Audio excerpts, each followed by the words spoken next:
हिंद मेरे भावी शिक्षक साथी होते कैसे हैं। चलिए आशा करता हूं कि अच्छे होंगे, जहां होंगे एकदम मस्त होंगे, तंदुरुस्त होंगे। ठीक है ना। आज के वीडियो में हम लोग फिर नॉन स्टॉप 50 क्वेश्चनों को करने वाले हैं। ये भूगोल से रिलेटेड क्वेश्चन है। ओके, तो आपसे मेरा एक रिक्वेस्ट रहेगा कि अगर वीडियो अच्छा लगे तो इसको शेयर वेयर कीजिए कम से कम, है ना। इतना तो हेल्प कर सकते हैं ना हमारा। और दूसरी बात यह है कि कहीं अगर त्रुटि हो तेजी में चलने में तो उसे बेझिझक आप कमेंट बॉक्स में आप उसका क्वेश्चन के साथ, अब ऐसा नहीं कि मतलब कि बिना जांच किए ही क्वेश्चन मतलब ऐसी कर दीजिए, तो ऐसे नहीं। ठीक है। देखिए फर्स्ट क्वेश्चन आपके समक्ष है कि अंतर्राष्ट्रीय दिनांक रेखा कहां से होकर गुजरती है। तो ये अंतर्राष्ट्रीय जो दिनांक जो रेखा होता है ये आपका 180 डिग्री देशांतर से होकर गुजरती है। कितना से? 180 डिग्री देशांतर से होकर के क्या गुजरती है? आपका अंतर्राष्ट्रीय दिनांक रेखा। ओके। सबसे छोटे मार्ग द्वारा यात्रा करने का आयोजन करने वाले व्यक्ति को अनुसरण करना चाहिए। अगर छोटा मार्ग से तो क्या चीज से? हवाओं से जाएगा, नदियों से जाएगा, अक्षांशों से, देशांतरों का अनुकरण अगर करेगा तो ये क्या होगा कि सही से मतलब कि बहुत कम दूरी से क्या करेगा कि ये चला जाएगा। ठीक है ना। मतलब सबसे छोटा मार्ग का अनुसरण करने के लिए क्या चाहिए? देशांतर रेखा का अनुसरण करना चाहिए। ओके। निम्नलिखित में से कौन सी ऊंचाई भू स्थिर उपग्रहों की है? मतलब कि पृथ्वी से कितने ऊंचाई पर सैटेलाइट को क्या किया जाता है? उसके ऑर्बिट में वो घूमते रहता है। कितना ऊंचाई पर? तो ये 3600 किलोमीटर की ऊंचाई पर क्या होता है कि ये सैटेलाइट जो होता है उपग्रह घूमता है। ओके। सूर्य में नाभिकीय ईंधन है। तो सूर्य में नाभिकीय ईंधन कौन है? तो ये हाइड्रोजन है। कौन है? हाइड्रोजन है। ओके। सूर्य में नाभिकीय ईंधन क्या है? हाइड्रोजन है। भूपृष्ठ से परावर्तित और रक्त विकिरण के अवशोषण द्वारा भूवायुमंडल के तापमान में वृद्धि की प्रक्रिया को क्या कहते हैं? भूपृष्ठ के परावर्तित और रक्त विकिरण के अवशोषण द्वारा जो भूवायुमंडल का तापमान जो होता है वो क्या होता है? बढ़ जाता है। तो इसको क्या कहते हैं? ग्रीन हाउस प्रभाव कहते हैं, GHP। ठीक ना। ग्रीन हाउस इफेक्ट यानी ग्रीन हाउस प्रभाव कहते हैं। देखेंगे अगला क्वेश्चन तो बोल रहे हैं ना, क्वेश्चन सुना रहा है। क्वेश्चन, शनि के रिंग की खोज का श्रेय किन्हें जाता है? शनि में जो रिंग है इस रिंग के खोजकर्ता किन्हें कहा जाता है? ये शनि के रिंग के खोजकर्ता कौन है? तो शनि के रिंग के खोजकर्ता आपका गैलीलियो गैलीली है। कौन है? Galileo Galilei. सर्दी जो चंद्रमा को पृथ्वी के चारों ओर एक बार घूमने में निकटतम समय लगता है, कितना टाइम लगता है? तो ये लगभग 27 दिन कुछ घंटा लगता है, यानी लगभग 28 दिन रखिएगा, कोई दिक्कत। एक प्रकाश वर्ष इससे सर्वाधिक नजदीक है। इसमें से किसके नजदीक है? तो 10 के पावर 16 के नजदीक है। मतलब कि 9.46 इंटू 10⁻15 इतना मीटर होता है। अर्थात यह देख लीजिए करीब करीब किसके करीब है? देखिए 9.46 है, मतलब 9.5 के करीब, मतलब 10 के करीब है ना। तो 10 आइए गुने 10 के पावर 15 तो हो जाएगा कितना? 10 के पावर 16। तो इसके करीब है कि नहीं है? ओके। अगला देखेंगे क्वेश्चन, धूमकेतु की जो पूंछ होती है, धूमकेतु की जो पूंछ होती है, ठीक ना। अभी लीजिए ना, बुलेट ट्रेन जैसा बन गया ये तो। पूंछ हमेशा सूर्य से दूर रहती है, क्यों? जानते हैं? सौर विकिरण एवं सौर पवन के कारण। सौर विकिरण और सौर पवन के कारण धूमकेतु का जो पूंछ होता है हमेशा क्या होता है? सूर्य से दूर रहता है। ओजोन महत्वपूर्ण है क्योंकि वह खतरनाक डैश को शोषित कर लेता है। तो अल्ट्रावायलेंट रे को क्या करता है? यानी परावैंगनी विकिरण को क्या करता है कि ये अवशोषित कर लेता है। इसे क्या करता है कि ये सोख लेता है। सोखने के एवज में होता ये है कि पृथ्वी पर के लोगों के लिए क्या करता है? रक्षा है। नहीं तो आएगा तो तरह तरह के त्वचा कैंसर तो पहले होगा, मोतियाबिंद होगा। कृष्ण छिद्र अंतरिक्ष में एक ऐसा पिंड है जो किसी विकिरण को अपने में से निकलने ही नहीं देता है। इसका कारण क्या है? तो इसका कारण आपका क्या है बताइए? तो इसका कारण इसका अति सूक्ष्माकार, अति विशाल आकार, अति उच्च घनत्व है। क्या है? अति उच्च घनत्व है इसका। ठीक ना। आइए देखते हैं आगे। बादल किस मंडल में अवतरित होता है? बादल जो होता है किस मंडल में अवतरित यानी तैरते रहता है? तो आयन मंडल, क्षोभ मंडल। किसमें? क्षोभ मंडल में। क्षोभ मंडल में ही सारा मौसमी घटनाएं घटती है। आंधी तूफान, वर्षा, बूनी सब होता है। ठीक ना। प्लेन उड़ता है समताप मंडल में ना जी। आइए देखते हैं आगे। चंद्रग्रहण डैश पर घटित होता है? चंद्रग्रहण जानते हैं पूर्णमासी के होता है। पूर्णमासी के दिन क्या होता है? चंद्रग्रहण होता है। ग्रह सूर्य के चारों ओर घूमते हैं, ठीक है भाई। इसका कारण क्या है? तो गुरुत्वाकर्षण बल है, ग्रेविटेशनल फोर्स के कारण ही क्या करता है कि अन्य ग्रह क्या कर रहा है? अपने कक्षा में ऑर्बिट में घूम रहा है। सूर्य के पश्चात पृथ्वी के सर्वाधिक निकटतम तारे के पृथ्वी पर प्रकाश पहुंचने में कितना समय लगता है जानते हैं? 4.2 वर्ष लगता है। कितना लगता है? 4.2 वर्ष, क्योंकि सूर्य क्या एक तारा है जो कि सबसे नजदीक है पृथ्वी के, और बाकी जो तारा सूर्य से नजदीक है उसका 4.2 वर्ष पर लग जाता है। वह बिंदु जिस पर एक वस्तु सूर्य के चारों ओर दीर्घवृत्ताकार, यानी दीर्घवृत्ताकार जो अंडाकार जिसको बोल सकते हैं, अंडाकार पथ पर क्या करता है कि यात्रा करती हुई सूर्य के समीप आ जाती है, तो इसको क्या कहते हैं? परिहेलियन। क्या बोलते हैं? परिहेलियन। इसको क्या कहते हैं हिंदी में? क्या कहते हैं आप लोग बताइएगा? उपसौर कहते हैं कि अपसौर कहते हैं? बताइएगा। टाइटन किस ग्रह का उपग्रह है? टाइटन जो है किस ग्रह का उपग्रह है? तो ये टाइटन आपका शनि का है, सबसे बड़ा उपग्रह है ना जी। पार्थिव ग्रह कौन सा है? पार्थिव ग्रह मतलब कि आंतरिक ग्रह, इसको आंतरिक ग्रह भी बोलेंगे। 8 ग्रह में 4 आंतरिक ग्रह है, 4 बाहरी ग्रह है, ठीक ना। तो आंतरिक ग्रह को ही पार्थिव ग्रह कहेंगे। तो वो कौन कौन है? बुध, बिफे के बाद शुक्र, शुक्र के बाद शनिचर बीच करके एतवार मतलब पृथ्वी, पृथ्वी के बाद सोमवार बीच करके मंगल, यानी बुध, शुक्र, पृथ्वी और मंगल। ग्रह का रंग होता है तो लाल होता है। मंगल ग्रह का रंग कैसा होता है? लाल होता है। लॉ ऑक्साइड के कारण होता है ना जी। अब हम तो नहीं जानते हैं, आप तो जानते होंगे। समान दाब वाले स्थान को मिलाने वाली रेखा को क्या कहते हैं? तो समदाब रेखा कहते हैं। क्या कहते हैं? समदाब रेखा। बुखारो है ना। हरा प्रकाश छोड़ने वाला ग्रह कौन है? हरा प्रकाश छोड़ने वाला ग्रह आपका वरुण है। कौन है? वरुण यानी नेपच्यून है। वरुण। ओरियन। ओरियन नक्षत्र का भारतीय नाम क्या है? ओरियन नक्षत्र का भारतीय नाम जानते हैं? मृग है। क्या है? मृग या मृगा का ये, ठीक है। ओरियन नक्षत्र जो है उसका भारतीय नाम। पृथ्वी का विषुवतीय व्यास लगभग कितना है? तब 12,750, यानी वही कहीं कहीं 49 भी मिल सकता है, तो घबराइएगा मत, ठीक ना। इसी के लगभग में है। ओके। अगला क्वेश्चन है कि पृथ्वी की आयु ज्ञात की जाती है किसके द्वारा? तो यूरेनियम काल निर्धारण द्वारा। यूरेनियम काल निर्धारण द्वारा पृथ्वी की आयु निकाली जाती है, या किसी फूसिल्स का कार्बन काल निर्धारण द्वारा।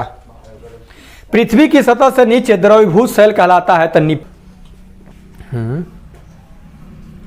इसको क्या बोलते हैं हम? मैग्मा बोलते हैं ना जी। मैग्मा यानी शैल मूल। शैल मूल यानी मैग्मा, ठीक ना। आइए देखते हैं आगे। ओके। पृथ्वी यानी ग्लोब का अक्ष इसके समतल के लंब, सुनिएगा, कमेंट सोच समझ के कीजिएगा। समतल के लंब से कह रहा है, समतल के लंब से। ऐसे नहीं कह रहा कि पृथ्वी अपने अक्ष पर कितना झुकी है, जबकि ये कह रहा है कि पृथ्वी का अक्ष इसके समतल के लंब से कितना झुका हुआ है? तो 66.5 डिग्री। कितना है? 66.5 डिग्री। आप पृथ्वी अपने अक्ष पर झुकी हुई है या अपने अक्ष तल पर कितने अंश झुकी है, तब ये हो जाएगा 23.5 degree. Okay. Option number A इसका, उसका डी, सॉरी बी। पृथ्वी का ध्रुवीय व्यास उसके विषुवतीय व्यास से कितना कम है? तब बताइए। अभी जो था कितना था आपका? 12,700 कुछ था ना, तो वही अब उसमें अगर जोड़ दीजिएगा आप 43 जोड़ दीजिएगा तो आ जाएगा आपका क्या थी? ध्रुवीय व्यास आ जाएगा, अर्थात 43 कम है, ठीक है। पृथ्वी के भूप्रपट्टी में कौन सा तत्व प्रचुर मात्रा में मिलता है? तो ये आपको पता है, एल्यूमिनियम। एल्यूमिनियम जो है ये प्रचुर मात्रा में मिलता है। सॉरी। निम्नलिखित धातु युग्मों में से कौन सा युग्म पृथ्वी के आंतरिक कोरोड को बनाता है? तो आपको पता है कि इसको बोलते हैं हम निफ्फे। क्या बोलते हैं? निफ्फे। निफ्फे मतलब कि निकेल और फेरम। NiFe, निकेल और फेरम। ओके। निकेल और फेरम। निम्नलिखित में से किसने पहली बार कहा कि पृथ्वी गोल है? अरिस्टोटल। कौन? अरिस्टोटल जो व्यक्ति थे, ये कहते कि पृथ्वी क्या है? गोल है। पहले लोग समझते थे कि पृथ्वी चापुट है, अर्थात जाएंगे तो क्या होगा कि अनंत में विलीन हो जाएंगे, गिर जाएंगे, इसलिए डरता था लोग। कौन सा घटक है जो वायुमंडलीय परिवर्तन में भूमिका निभाता है? वायुमंडल के परिवर्तन में भूमिका निभाने वाला कौन है? तो जलवाष्प और धूलकण है। कौन है? जलवाष्प और धूलकण।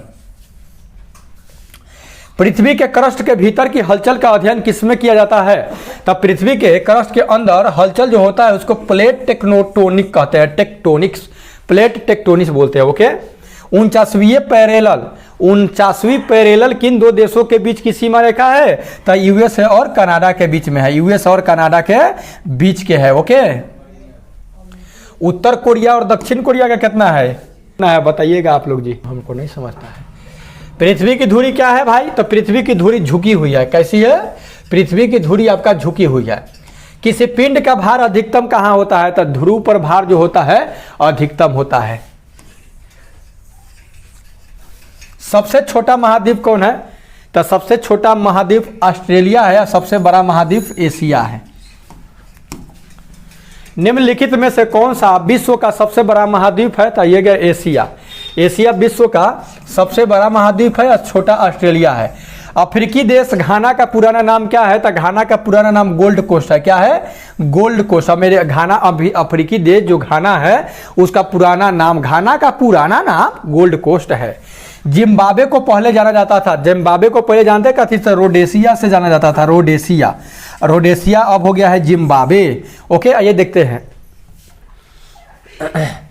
एशिया महाद्वीप का सबसे बड़ा महाद्वीप कौन है? अब लीजिए, एशिया के पूछ रहा है कि सबसे बड़ा कौन है? बोर्नियो। कौन है? बोर्नियो है। ओके, ये माजुली जो है विश्व का सबसे बड़ा नदी द्वीप है। ठीक है, ये असम के कौन सा जिला में है? तो असम के थेमात्री में है। यूरोप में आल्प्स, उत्तरी अमेरिका में रॉकीज, दक्षिण अमेरिका में एंडीज किसके उदाहरण है? ये सब वलित पर्वत के है। किस पर्वत के है? वलित। हिमालय भी क्या चीज का है? वलित का ना है। ओके, आइए देखते हैं आगे। हवाई जहाज प्राय डैश में उड़ते हैं। तो अभी बताया है आपको कि समताप मंडल में हवाई जहाज उड़ता है, समताप मंडल में हवाई जहाज उड़ता है। कोटोपैक्सी, कोटोपैक्सी कहाँ स्थित है? तो इक्वाडोर में। कोटोपैक्सी कहाँ है? इक्वाडोर में है। ओके, इक्वाडोर में। लास्ट नहीं, अभी लास्ट नहीं है। पहाड़ की ऊंचाई से बर्फ पिघलने के पिंड को क्या कहते हैं? तो ग्लेशियर कहते हैं। क्या कहते हैं? ग्लेशियर। यानी ग्लोबल वार्मिंग की जब पूरा ग्लोबल वार्मिंग होगा तो क्या होगा? ग्लेशियर ही पिघलेगा। तिब्बती लोग किसे चामोलुंगा, चामोलुंगा अथवा देवी माता कहते हैं? तो माउंट एवरेस्ट को चामोलुंगा अथवा देवी का माता कहते हैं। लाल सागर एवं भूमध्य सागर को जोड़ने वाली नहर जो है उसको किस नाम जानते हैं? तो स्वेज नहर। लाल सागर और भूमध्य सागर को जोड़ने वाली जो नहर है उसका नाम है आपका स्वेज नहर। सेकेंड एंड लास्ट क्वेश्चन देखेंगे, मृत सागर कहाँ स्थित है? ये जो मृत सागर है ये इजराइल और जॉर्डन के बीच में है, मृत सागर, डेड सी। ठीक ना? किस महासागर में केप कोमोरिन स्थित है? तो केप कोमोरिन स्थित है हिंद महासागर में। केप कोमोरिन जो है हिंद महासागर में है। ओके, आइए देखते हैं 50 क्वेश्चन और। ठीक ना? आज 100 क्वेश्चन को देख रहे हैं। राणा प्रताप सागर परियोजना है। ये राणा प्रताप सागर परियोजना किस नदी पर है? यानी सॉरी, नदी नहीं पूछ रहा है, ये राणा प्रताप सागर जो है इसमें मतलब कौन सा परियोजना यहाँ पे है? तो ये है, यह एक है पन बिजली संयंत्र इस पे है। राणा सागर, राणा प्रताप सागर पर एक पन बिजली संयंत्र है। अंग्रेजों द्वारा सर्वप्रथम कहवा बागान लगाए गए थे। कहवा जो कॉफी का बागान था वो कहाँ पे लगाया था? अंग्रेज सब वायनाड जनपद में। कहाँ? वायनाड जनपद में। ओके, वायनाड जनपद में। भारत का अग्रण्य पेट्रोलियम उत्पादक राज्य कौन है? तो भारत का अग्रण्य पेट्रोलियम उत्पादक राज्य जो है वो आपका, देखिए अब इसमें थोड़ा झंझट होगा। देखिए ये सब आंकड़ा बढ़ते घटते रहता है। तो मान लीजिए कि गूगल पर मारिएगा, ये थोड़ा मेरा ओल्ड किताब है तो उस किताब से अब उठाया है क्वेश्चनों को, तो आप देखिएगा कि गूगल पर मारिएगा तो गूगल पर तो वर्तमान वाला भी देता है ना? तो ऐसे इसका आंसर अभी हम छोड़ दे रहे हैं, सस्पिशन में है। आप ही लोग बताइएगा कि असम होगा कि गुजरात होगा कि महाराष्ट्र होगा। ठीक ना? ज्यादा तो हमको लग रहा है कि गुजरात ही होना चाहिए। ठीक है, तो इसको हम अभी डाउट पर रख रहे हैं। निम्नलिखित इस्पात संयंत्रों में से कौन सा हिंदुस्तान स्टील लिमिटेड के प्रबंधन में नहीं है? तो जमशेदपुर जो है हिंदुस्तान स्टील लिमिटेड में ये नहीं है। भारत का वह अभयारण्य जिसमें सबसे अधिक हाथियों की संख्या पाई जाती है वो कौन है? तो काजीरंगा। काजीरंगा में क्या है कि सबसे ज्यादा आपका हाथी है। ओके, अच्छा ये मानस कहाँ है? नंदा देवी कहाँ है? भारतीय दलहन अनुसंधान संस्थान अवस्थित है। ये भारतीय दलहन अनुसंधान संस्थान जो अवस्थित है ये कानपुर में है। कहाँ है? कानपुर। ये कानपुर कहाँ का है जी? शहर यूपी का शहर है ना जी। दक्षिण अमेरिका का चौड़ा वृक्ष रहित घास का मैदान क्या कहलाता है? दक्षिण अमेरिका का जो चौड़ा वृक्ष घास का जो मैदान है उसको क्या कहते हैं? पंपास कहते हैं। क्या कहते हैं? पंपास। निम्नलिखित में से कौन सी दक्षिण अटलांटिक महासागर की शीतल धारा है? दक्षिण अटलांटिक महासागर की एकदम ठंडा धारा है वेंगुइला धारा। कौन है? वेंगुइला धारा। ये वेंगुइला धारा। संयुक्त राज्य अमेरिका में निम्नलिखित में से किस क्षेत्र को टॉर्नेडो एली कहा जाता है? किस क्षेत्र को टॉर्नेडो एली कहा जाता है? तो मिसिसिपी मैदान को टॉर्नेडो कहा जाता है। ये जो है संयुक्त राज्य अमेरिका के टॉर्नेडो एली किसको कहा जाएगा? मिसिसिपी मैदान को। मृतक घाटी जानी जाती है। ये जो मृतक घाटी है इसको किस नाम से जाना जाता है? तो ये जानते हैं, यहाँ पे अत्यधिक उष्णता के लिए जाना जाता है। अत्यधिक उष्णता यानी अत्यधिक गर्मी। मोनालोआ एक सक्रिय ज्वालामुखी है, ठीक ना। तो ये हवाई का है। क्या चीज का है? हवाई। निम्नलिखित में से कौन घुमक्कर चरवाहे नहीं है? घुमक्कर चरवाहे जो है नहीं है। Pygmy, Kazakh, Lapp, Masai. ये बताइए कि कौन है जो कि घुमंतु नहीं है ना। आप लोग बताइएगा ये कौन है, ठीक ना। आज संसार में सर्वाधिक नगरीकृत देश कौन है? तो आज जो है आपका सर्वाधिक नगरीकृत जो देश है वो कौन है जी? तो सिंगापुर है। सिंगापुर जो है ज्यादा नगरीकृत आपका क्या है? देश है। ओके, आइए देखते हैं आगे।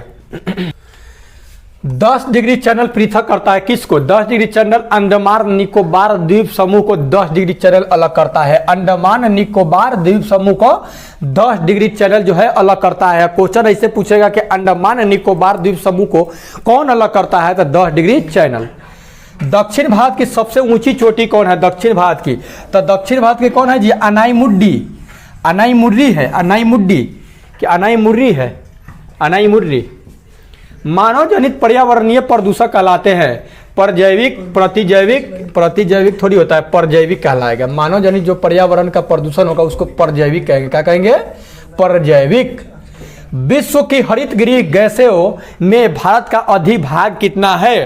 तो मात्र 1% है। हरितगृह गैस में 1% इसका भी भाग है।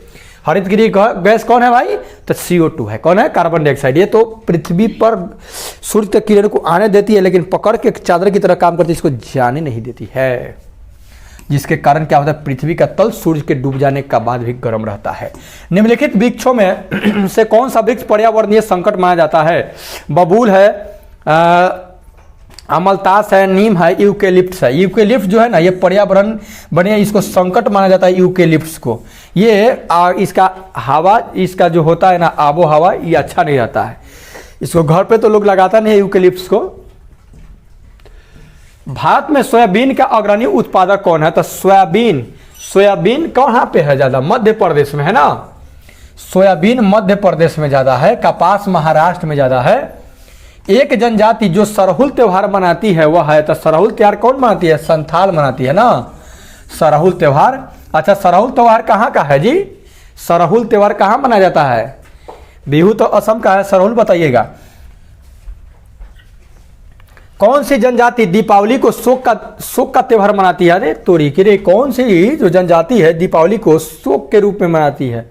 तो दीपावली तो मनाया जाता है थारू। ये जो थारू जो जनजाति है ना, दीपावली को लोग शोक के रूप में मनाता है। अर्थात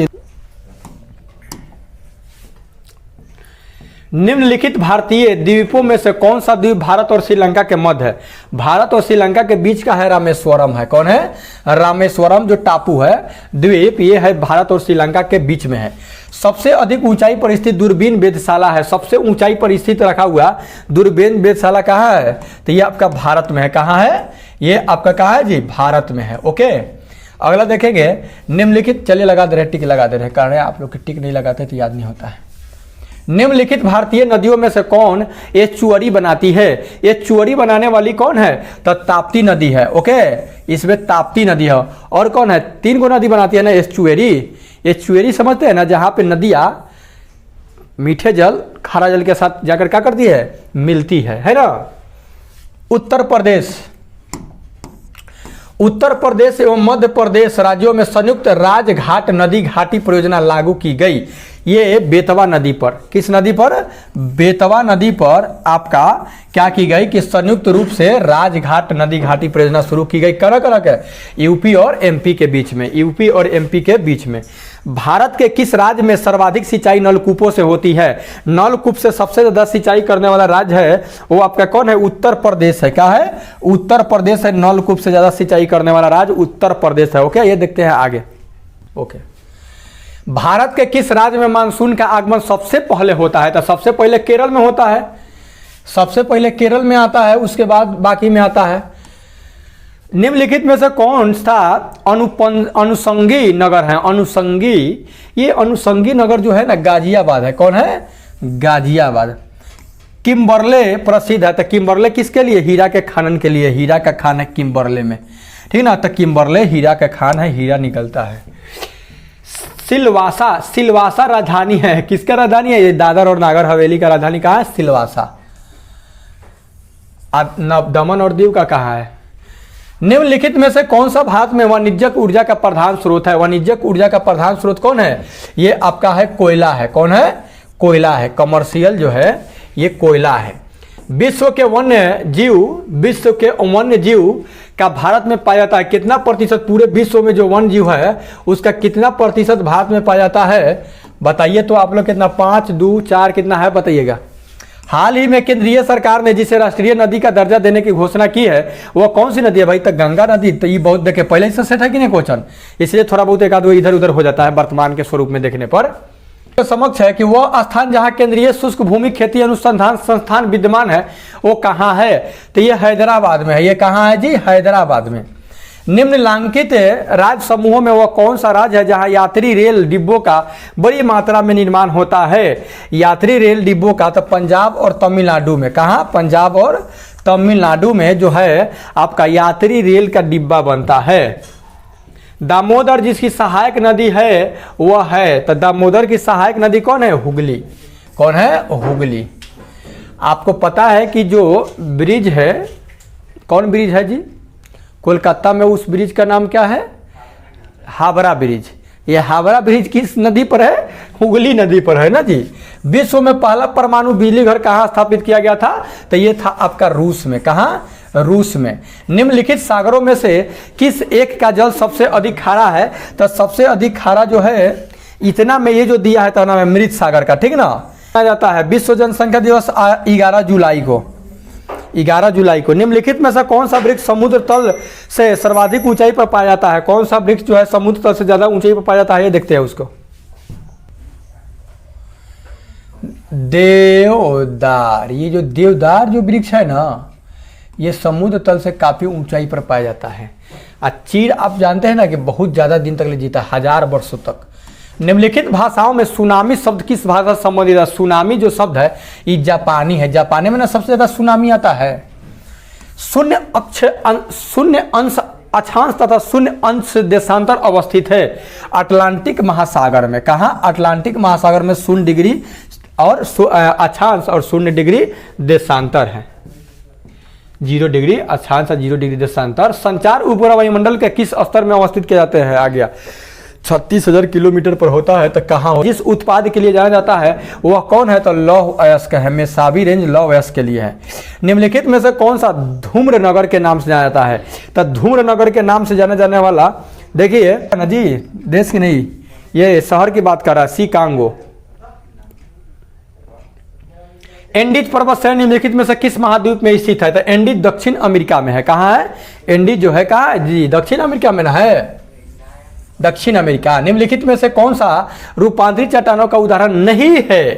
तो संगमरमर रूपांतरित का है, क्वार्टजाइट है, स्लेट है, ग्रेनाइट रूपांतरित का नहीं है। ये दुनिया में सर्वाधिक आणविक खनिज उत्पादन देश निम्नलिखित में से कौन सा है? तो कनाडा है।